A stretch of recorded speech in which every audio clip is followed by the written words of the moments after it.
Excellencies, the governors here present, members of the National Assembly here present,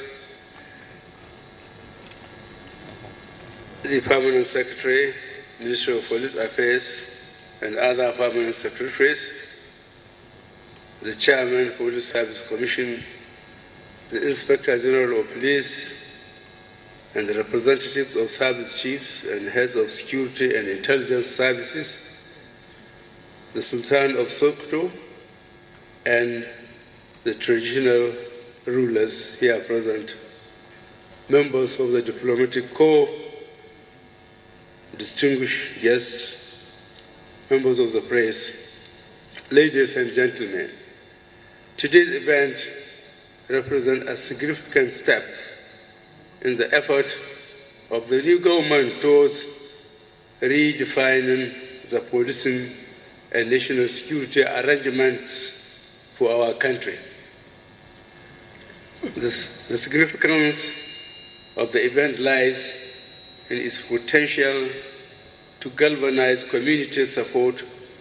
and secure citizens' consent for the Nigeria Police in advancement of their crime prevention and detection mandate. As stated in my inaugural address, we intend by the end of our 4-year term to attempt to erect and maintain an efficient, disciplined, people-friendly, and well-compensated security architecture.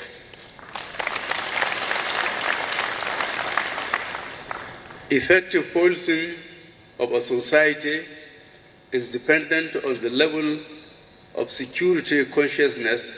of the citizens and the strength of the understanding that exists between the policing agencies and the community. This explains why it is generally acknowledged that no police force in the world, no matter how well motivated, equipped, and trained, can successfully operate without the acceptance and support of the various communities. The need for community input to policing and crime management in Nigeria has even become more imperative considering our current national security challenges, in which kidnapping, armed robbery, murder, transnational crimes, terrorism, and other organized crimes have evolved to strengthen our national values and overall progress as a nation. While it is understandable that unemployment, illiteracy, radicalization, negative peer group influence, substance abuse, and erosion of family and moral values are social factors that underlie criminal tendencies, the reality remains that the task of addressing these challenges is that of parents, teachers, community, and the state. In other words, it is a bottom-to-top operation. It is in acknowledgement of this that I have defined youth empowerment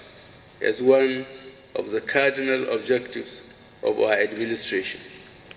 In furtherance to this, the federal government is planning to employ at least an extra 10,000 police officers and establish a properly trained and equipped federal anti-terrorism multi-agency task force that will effectively address the challenge of future insurgency in a sustainable manner. In the meantime, efforts are being made to enhance the operational capacity of officers of the Nigeria Police through a tailor-made training program that will give them the right civil orientation in their roles as guardians of the Constitution. In order to further strengthen the security of the public space, consideration is being given to the expansion of the CCTV monitoring system across major cities and towns in the country, while the police accountability mechanism will be strengthened. Above all, in appreciation of the strategic role of the citizens and the community in modern policing, this administration will encourage states to look at state-level community interacting with police under a model that will integrate members of the community to policing functions at the grassroots level. It is my high expectation that this National Security Summit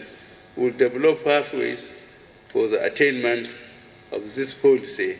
focus of the administration.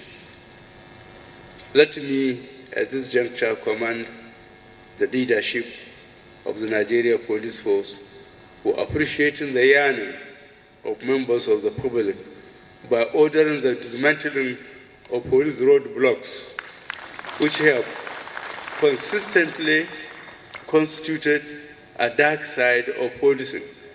and the object of discord between the police and the citizens of this country. The initiatives of the Inspector General of Police to also introduce the Safer Highway Motorized Patrol scheme and deploy 555 patrol vehicles along all major highways to fill the void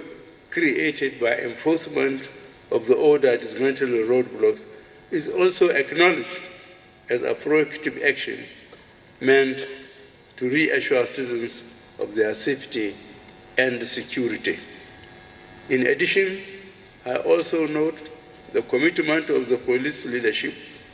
to uphold and enforce Chapter 4 of the Constitution and commit officers of the force to the adherence to all United Nations and African Union charters and other regional global instruments on human rights, while also introducing alternative dispute resolution procedures to policing functions. Furthermore, it is the policy thrust of the Inspector General of Police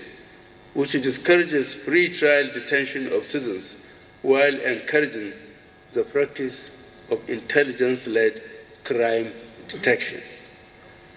These initiatives, if properly implemented, will undoubtedly address those factors that threaten public confidence in the police and hence create good grounds for the practice of community-led policing to flourish. I am tasking the police not only to say, but to do, as we are promising Nigerians. While assuring that our administration will bequeath to this nation a reformed, reorientated, well-trained, well-equipped, and highly motivated police force, this dream can only be attained with the support of the citizens. This remains a sacred civic responsibility which all citizens of this country, especially at this time that we are re-energizing our counter-terrorism initiatives and working very hard to protect the citizens from crime and guarantee the safety and security of all Nigerians. Against this background, I have the honor and privilege to declare this summit open. I trust that the outcome of this conference will add required value to policing and national security in our country, while enabling participants to build new networks that will enhance national evolution and integration. I thank you all for your attendance and wish you fruitful deliberations. Thank you very much.